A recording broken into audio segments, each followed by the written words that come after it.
ሰላም ጤና ይስጥልን የተወደዳችሁና የተከበራችሁ የቻናላችን ቤተሰቦች እንዴት አላችሁ? እንኳን ወደ ዕለታዊና ትኩስ ወቅታዊ መረጃ ዝግጅታችን በሰላም መጣችሁ። ዛሬም በሀገራችን ኢትዮጵያ ትኩረት የሳቡ ልናውቃቸው የሚገቡ ጥንቃቄ እንድናደርግ የሚመከሩ አባይት ጉዳዮችን ይዘንላችሁ ቀርበናል። በቅድሚያም ርዕሶቹን በማስቀደም እንጀምራለን። በዛሬው ዝግጅታችን የዋጋ ግሽበቱ መጠነኛ ቅናሽ አሳይቷል። አዲሱ የመጋቢት ወር መረጃ ምን ይላል እንመለከታለን።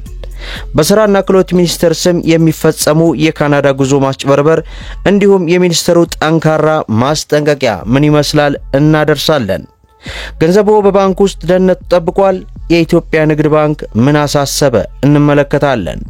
ከአሜሪካ ድጋፍ ያገኙ ድርጅቶች መረጃ እንዲያቀርቡ የተጠየቁበት ምክንያት ምንድነው? እሱንም እናያለን። በአርሶ አደሩ ላይ እየደረሰ ያለው ፈተና፣ የዋጋ መረጃ ጦትና የማዳበሪያ እገዳ ቅሬታዎች፣ እነዚህንና ተያያዥ ጉዳዮችን በዝርዝር እንመለከታለን። እስከ መጨረሻው ድረስ አብራችሁን ቆዩ። እንግዲህ ክቡራን ተመልካቾች የመጀመሪያው መረጃችን የሀገራችን የኢኮኖሚ ምህዳር ከሚጠቀሙ ጉዳዮች አንዱ የሆነው የዋጋ ግሽበትን ይመለከታል። አዲስ ይፋ የሆነው መረጃ እንደሚያሳየው የመጋቢት ወር አጠቃላይ የዋጋ ግሽበት 13.6% ሆኖ ተመዝግቧል።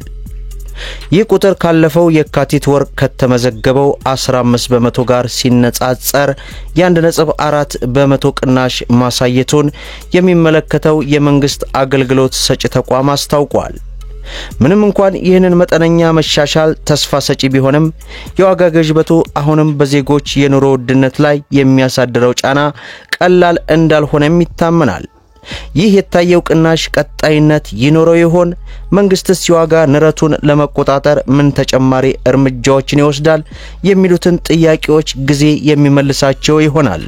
አሁን ደግሞ እጅግ በጣም አሳሳቢና ሁላችንንም ከፍተኛ ጥንቃቄ ልናደርግ ወደሚገባው ሁለተኛ የማጭበርበር ወንጀል ማስጠንቀቂያዎች እንለፍ። በመጀመሪያ የስራና ክህሎት ሚኒስቴር ያወጣውን አስቸኳይ ማስጠንቀቂያ እንመልከት። ሚኒስትሩ እንዳስታወቀው ያንዳንዱ ህገወጥ ግለሰቦች የሚኒስትሩን ስምና ማዕረግ እንዲሁም ከሚኒስትር መስሪያ ቤቱ የወጣ በማስመሰል የተዘጋጁ ሐሰተኛ ደብዳቤዎችን በመጠቀም ወደ ካናዳ በስራ ወይንም በትምህርት እንልካችኋለን በሚል የሐሰት ተስፋ በመስጠት ከንጹሃን ዜጎች ገንዘብ እየሰበሰቡና እያጭበረበሩ መሆኑን ገልጿል። ሚኒስትሩ በጣም አዝቶ ሰጥቶ የገለጸው ነገር ቢኖር በአሁን ሰዓት በሚኒስትሩ በኩል ወደ ካናዳ የሚደረግ ምንም አይነት ይፋዊ የጉዞ ፕሮግራም የሌለ መሆኑን ነው። በመሆኑም ህብረተሰቡ እንደዚህ አይነት የሐሰት ተስፋዎች እንዳይሸወድ እና ገንዘቡን እንዳያጣ ከፍተኛ ጥንቃቄ እንዲያደርግ አጠራጣሪ መረጃዎችን ሲያገኝም በአቅራቢያው ለሚገኘው የህግ አስከባሪ አካላት ወይም በቀጥታ ለሚኒስትሩ እንዲያሳውቅ ጥሪ አቅርበዋል። ባካችሁ ወገኖቻችን በውጭ ሀገራት ስራ ስም ከሚመጡ አጭበርባሪዎች ራሳችሁን ጠብቁ እንላለን።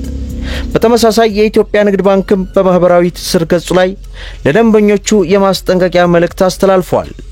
ባንኩ በቅርቡ በተለያዩ የማጭበርበሪያ ዘዴዎች የደንበኞች ገንዘብ ከአካውንት እየተሰረቁ መሆኑን በመግለጽ ደንበኞች ራሳቸውን ከአጭበርባሪዎች እንዲከላከሉም አሳስበዋል። በመሆኑም አጠራጣሪ የቴክስ መልእክቶችን፣ ኢሜሎችንና ስልክ ቁጥር ጥሪ ያላቸው እንዲሁም ሌሎች ነገሮች ላይ ከፍተኛ ጥንቃቄ አድርጉ ተብሏል። የሞባይልና የኢንተርኔት ባንኪንግ የይለፍ ቃሎችን በሚገባ እንዲጠብቁ እና በየጊዜው እንዲቀይሩም አሳስቧል።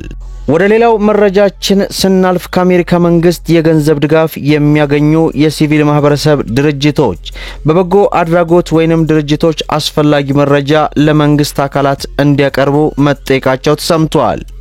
ይህ ጥያቄ የበጎ አድራጎት ድርጅቶች በሀገሪቱ ህግና ደንብ መሰረት እየሰሩ ስለመሆኑ ለማረጋገጥና የአሰራር ግልጽነትን ለማስፈን ያለመ ሊሆን እንደሚችልም ይገመታል። ይህ ጉዳይ በቀጣይ ምን አይነት መልክ እንደሚይዝ የሚከተልም ይሆናል። በሌላው በኩል ደግሞ የሀገራችን የጀርባ አጥንት የሆኑት አርሶ አደሮች ቅሬታ አንስተዋል። በተለያዩ የሀገራት አካባቢዎች የሚገኙ አርሶ አደሮች ለቲክፋህ ኢትዮጵያ በሰጡት አስተያየት ሁለት ዋና ቅሬታዎችን አንስተዋል። የመጀመሪያው ቅሬታቸው የአካባቢው የመንግስት ባለስልጣናት ወቅታዊ ግብርና ምርቶችን የዋጋ ጭማሪን በተመለከተ በቂና ግልጽ መረጃ እየሰጣቸው አለመሆኑ ነው። ይህም ምርታቸውን በምን ያክል ዋጋ መሸጥ እንዳለባቸው ለማወቅ እንደሚያስቸግራቸውም ገልጸዋል። ሁለተኛውና የበለጠ አሳሳቢው ቅሬታ ደግሞ መንግስት ለእርሻ ስራቸው ወሳኝ የሆኑትን የአፈር ማዳበሪያ ግብአቶች ሲያቀርብላቸው በአካባቢው የሚንቀሳቀሱ ታጣቂዎች ማዳበሪያውን እንዳይገዙ እየከለከሏቸው እያስፈራሯቸውና እንቅፋት እየፈጠሩባቸው መሆኑን ተናግረዋል። ይህ ድርጊት በቀጥታ የአርሶ አደሩን ምርታማነት የሚጎዳና የምግብ ዋስትናን አደጋ ላይ የሚጥል በመሆኑ የሚመለከታቸው የመንግስት አካላት በአፋጣኝ መፍትሄ እንዲሰጡ አርሶ አደሩ መጠየቃቸውን በዛሬው ዕለት ከቲክቫ ኢትዮጵያ ወጥቷል።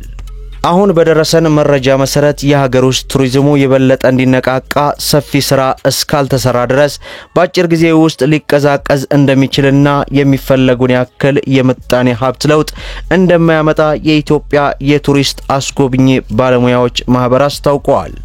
ካለፉት 5 ዓመታት ጀምሮ የሀገር ውስጥ ቱሪዝም በጣም እያደገ የመጣበት ሁኔታ መኖሩን የገለጹት የማህበሩ ፕሬዝዳንት እንደተናገሩት በአሁኑ ወቅት ሀገርን የመጎብኘት ፍላጎትና ልምድ ከመቼውም በላይ እየጨመረ መምጣቱንም ተናግረዋል። ለዚህም እንደ ዋነኛ ምክንያት በተለያዩ ሚዲያዎች የሚተዋወቁና የሚዘጋጁ የጉዞ ፕሮግራሞች ከፍተኛ አስተዋጽኦ ማድረጋቸውንም አክለዋል።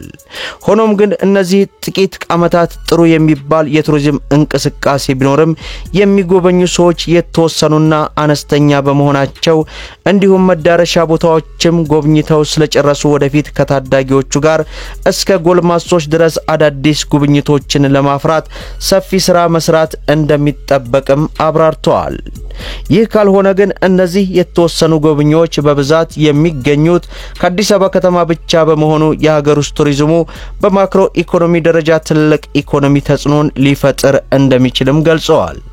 በሌላ በኩል ዓለም አቀፍ ቱሪዝም በሚመለከት ኢትዮጵያ በሙሉ አቅሟ ቱሪዝምን መቀበል ስትጀምር በቂ አስጎብኚ ባለሙያ እንደማይኖራት የገለጹት ፕሬዝዳንቱ በማህበሩ ውስጥ ወደ 300 የሚደርሱ አስጎብኚዎች ብቻ መኖራቸውን ጠቅሰው ይህም ከዓመት 1 ሚሊዮን በላይ ቱሪስት መስተናገድ አለበት ተብሎ ከሚጠበቀው ቁጥር አንጻር በጣም አነስተኛ ነው ተብሏል።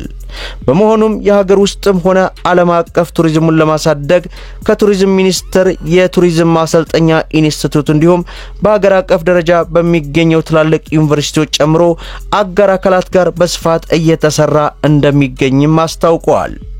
ክቡራን ተመልካቾቼ እንግዲህ ለዛሬ ያዘጋጀሁላችሁ መረጃ ይህን ይመስላል። የዋጋ ግሽበት አሳሳቢ የሆነበት የማጭበርበር ወንጀሎችና ማስጠንቀቂያዎችን የሲቪል ማህበረሰብ ጉዳይንና የአርሶ አደሩ አንገብጋቢዎች ቅሬታ የዛሬው ዝግጅታችን ዋና ዋና ነጥቦች ነበሩ።